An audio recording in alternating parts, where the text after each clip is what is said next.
let's take a look and see how the Taida big valve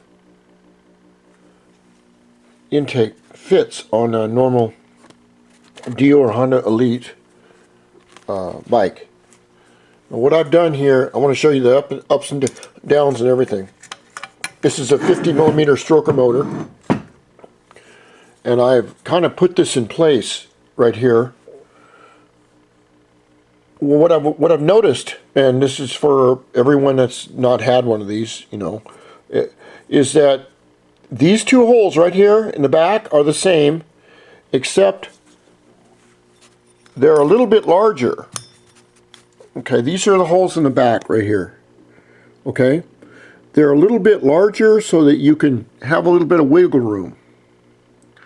Now, if you look on the back of the regular CT reed cage, which that's what that is, it has your normal hole for your screw there, and a hole for your screw right there on the other side. On the CT, or excuse me, on the Taida big manifold, it does not have that. It does not have any holes for your other two screws to go right here. What they've done, and I think they've done a really nice job myself, is that they give you underneath, they give you a small set screw here and a little bit larger one right here. So let's look at this from the bottom point of view. These are your back two holes here and here, screw holes for the top of the intake, or this here.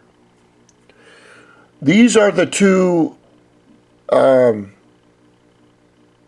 outer screws that hold it in, and if you can imagine, the variator is right here, and it has to, let's see if I can get that a little bit more. It has to avoid hitting these. So what I'm going to do is I'm going to do a little massaging on the block right here and get that screw so it'll go in there better. And same thing with the other side.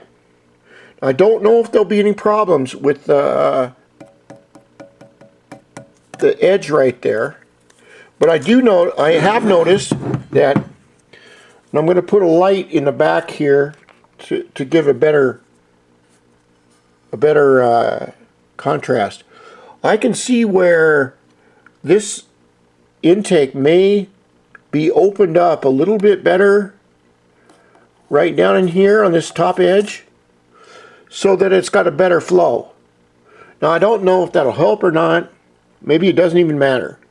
But I like to do it because it just makes me feel like I've got control of the engine. I've done a little bit of custom work, and we'll see how it works. Now, of course, we look at it from this side.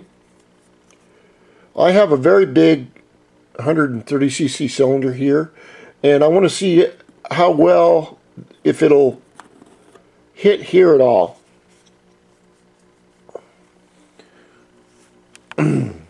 And then what I could do, tell you the truth, this whole place is a mess. That is an OCO 30mm carburetor. Now it's on there because everything works fine with the bike the way it is. So if I'm going to take this 28 or 30mm off and put on the Sudco 33mm can, I'll just do that by itself. I can do it, matter of fact, I think I will do it. I can do it on this intake right here. See if I can get a good picture of it. This is your CT intake. The only difference between this intake is it has Boyson reeds custom fitted to it. And all I have to do is put on a little different, that larger black intake and a larger spigot, and then I can put on the big carburetor. I haven't even fired up the bike this year though, So I'm waiting for it to get a little bit warmer. I'm sure it'll run fine. And like I said, if anyone out there knows where I can get stainless steel spring material like this that does not break, that I can use with this spring material here, you can see the springs right there.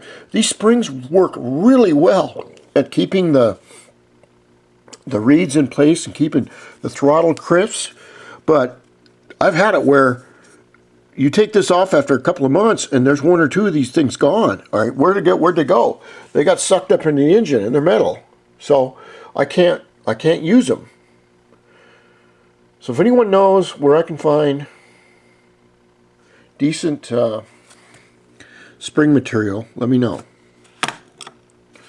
So here is another look at, let me go to another video here.